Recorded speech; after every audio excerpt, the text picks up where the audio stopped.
इस नए वीडियो में। बीजेपी हरियाणा में सरकार बनाने का सपना देख रही है। तमाम लोग वहां पर मुख्यमंत्री के दावेदार सामने आ गए हैं, चाहे राव इंद्रजीत सिंह हो, चाहे अनिल विज हो, या फिर नवाब सिंह सैनी हो।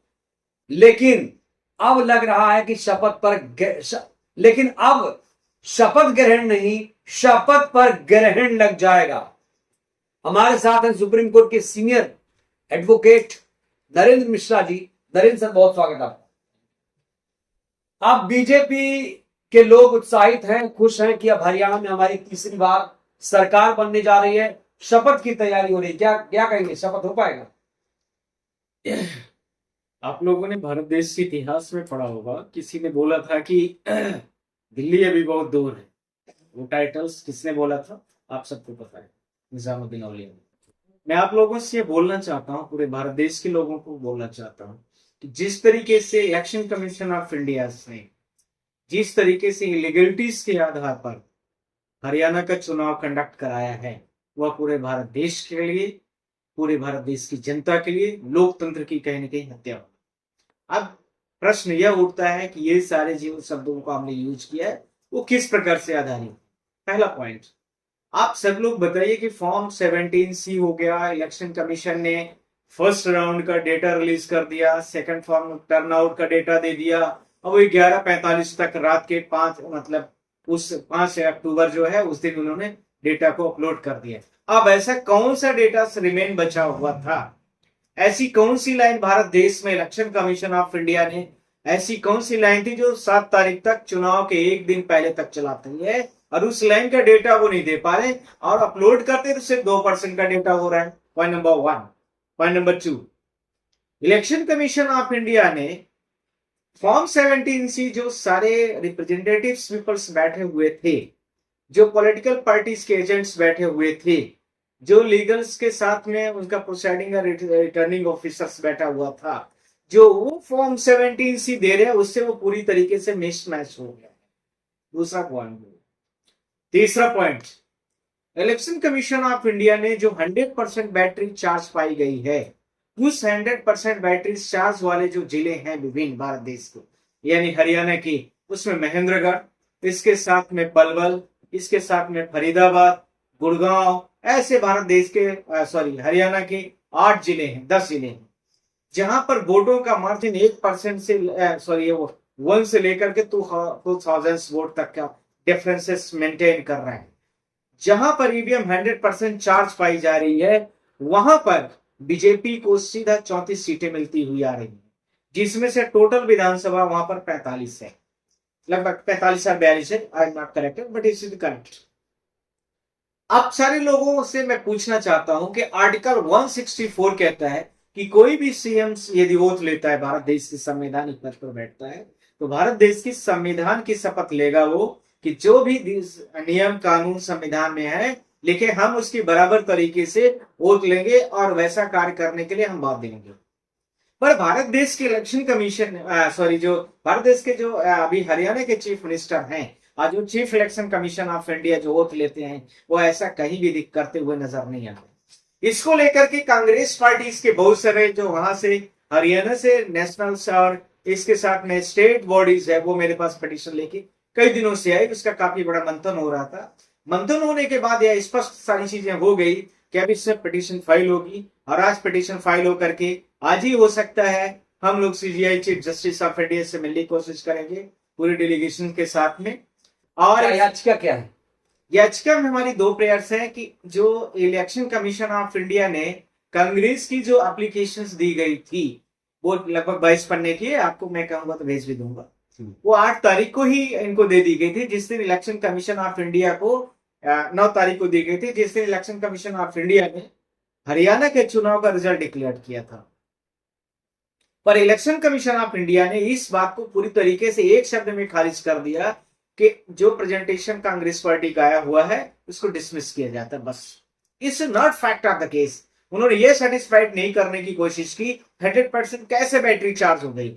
जो डिवाइस, पूरे भारत देश की जनता से पूछना चाहता हूं, जो डिवाइस, आप सारे लोग बताइए, आज पूरा दिन डिवाइस यूज की जा रही है, remain part of the battery जो यूज की गई इलेक्शन कमीशन के चुनाव में, और जो मशीन लगाई गई थी, उस मशीन की जो बैटरी डिवाइस थी वो रेस्ट में बची थी, लगभग 25%, 30%, किसी के 50%, किसी के 60%। पर जो बैटरी ऑटोमेटिकली 17 से 99% चार्ज पाई गई, उस पर वो अपने आप कैसे डिवाइस चार्ज हुई?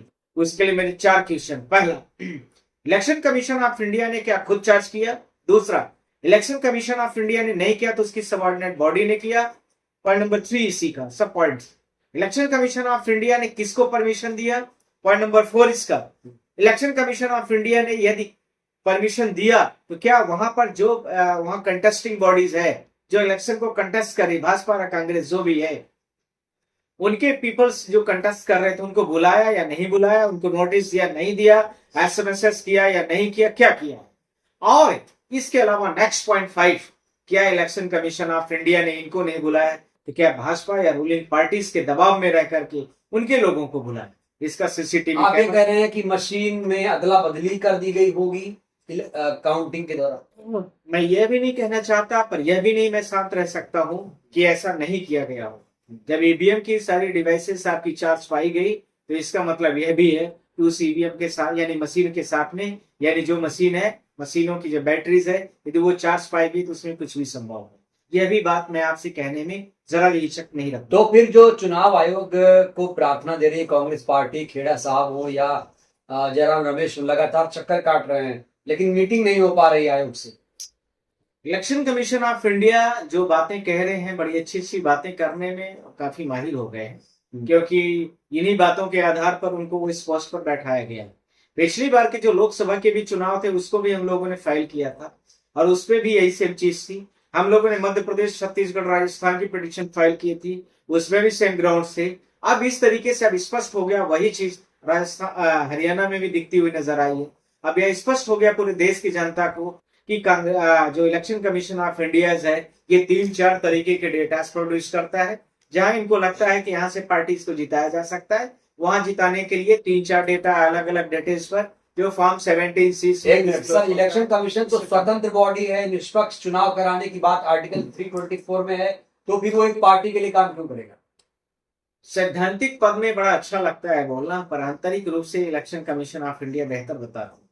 और जो जनता की आवाज है, जो जनता के प्रश्न है, उसका जवाब नहीं देना, इस चीज को स्पष्ट करता है पूरे देश के लिए कि वोट अब फ्री और फेयर इलेक्शंस नहीं हो रहा है। वो तो honourable chief justice of India के सामने भी हम लोग इस चीजों को बोलेंगे। वो भले कितना भी कहें कि आप chief election commission of India पर भरोसा करिए, पर चीफ जस्टिस ऑफ इंडिया से भी मेरा रिक्वेस्ट इस चीज को लेकर के रहेगा कि 100% बैटरी कैसी चार्ज हो।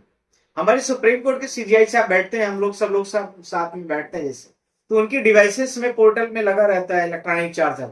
हम बोलेंगे कि लॉर्डशिप साहब जो है तो इलेक्शन कमीशन ऑफ इंडिया से पूछ लिए क्या जरूरत है हमारे देश की ऐसी डिवाइसेस का यूज करने का। वो आपको ऐसी डिवाइस बता देंगे जो 100% एक बार चार्ज कर दी है वो लाइफ टाइम चलती रहेगी। और इलेक्शन कमीशन को बता तो क्या जो ओथ होने जा रहा है वो रद्द होगा आपके हिसाब से? मेरे हिसाब से वो बिल्कुल कैंसिल्ड होगा, और जब तक वहां का पूरा ब्रीफिंग नहीं आ जाती तब तक के लिए पोस्टपोन किया जाएगा। दोबारा 20 जो विभिन्न जिलों में, मैं पूरे की बात नहीं करूंगा, 25-30 सीटें जो ऐसी हैं जहां मैं सख्त, पर 20 सीटें ऐसी जहां मैं श्योर हूं कि वहां पर कंप्लीट तरीके से गलत किया गया है, वहां पर कंप्लीट वॉल्यूशन हुआ है। इलेक्शन कमीशन ऑफ इंडिया ने जो उसका सेक्शन है, 1951 का सेक्शन है, 1962 का पीपल रिप्रेजेंटेशन जो एक्ट है उसका जो सेक्शन 39, 38 है, 27 है, 7 है, इन सबका कंप्लीट तरीके से violation election commission of India ने किया है, जिसका हम खुल के उसका विरोध करेंगे और सुप्रीम कोर्ट में भी हम इस चीज को रिक्वेस्ट करेंगे। आज यही एक सवाल पूछा गया आयोग से कि जो मशीन है वो फेयर नहीं है, तो उन्होंने कहा कि भैया मशीन जो है 100% प्रूफ है, उसमें आप लोग शक शुबा मत करिए, कई बार मैं बता चुका हूँ। देखिए वो तो चला रहे हैं, वो तो कहेंगे ही, वो तो बुलडोजर में भी ये हरियाणा स्टेट गवर्नमेंट कहती थी कि हम लोग ये कर रहे हैं वो कर रहे हैं, तभी हम लोगों ने उसको बैन कराया है, तो ये तो कहेंगे ही, तो कभी नहीं कहेंगे कि हम गलत हैं। यदि अपने आप से गलत कह दिए तो फिर उनकी नौकरी दांव पे लग जाएगी, तो फिर वो अपने आप को बचा भी नहीं पाएंगे। इसलिए अपने आप को अप्रूव्ड करने के लिए, गलतियों को सही साबित कराने के लिए पूरे भारत देश की फौज खड़ी करेंगे। गलत को कैसे सही कहा जाए उसको लेकर के इलीगल्स जो तर्क होते हैं वो लेके आएंगे। बैटरी के लिए बता देंगे कि लिथियम, पोटेशियम कुछ ऐसे बताएंगे। ये सब तो हम लोग मेंटली प्रिपेयर्ड है। I am not any kind of that. तो क्या आप घसीटेंगे आप ऐसे लोगों को कोर्ट में? वो तो तय है, हम लोग इसीलिए कोर्ट पहने हुए हैं। यदि कुछ गलत भारत देश की जनता के सामने होगा तो वो कोर्ट में जरूर पेश होगा। अलग बात है कि सुप्रीम कोर्ट क्या डिसाइड करती है, सुप्रीम कोर्ट क्या निर्णय लेती है, जनता के फेवर में लेती है या सरकार के फेवर में लेती है। इस opinion of the court, but my opinion is here कि मैं उसमें पूरी तरीके से लड़ूंगा और जो निर्णय होगा, मुझे लगता है कि अभी जो 17 तारीख को होने वाली है वो उसको पोस्टपोन किया जाएगा और उसको तब तक के लिए रोका जाएगा जब तक कि ये सारी चीजों की घटनाएं स्पष्ट होके न आ जाए। बहुत बहुत शुक्रिया। Thank you. तो कुल मिलाकर जो ओथ होने वाली है उस पर ग्रहण लगेगा, शपथ ग्रहण नहीं, शपथ पर ग्रहण लगेगा, सर ने ऐसा दावा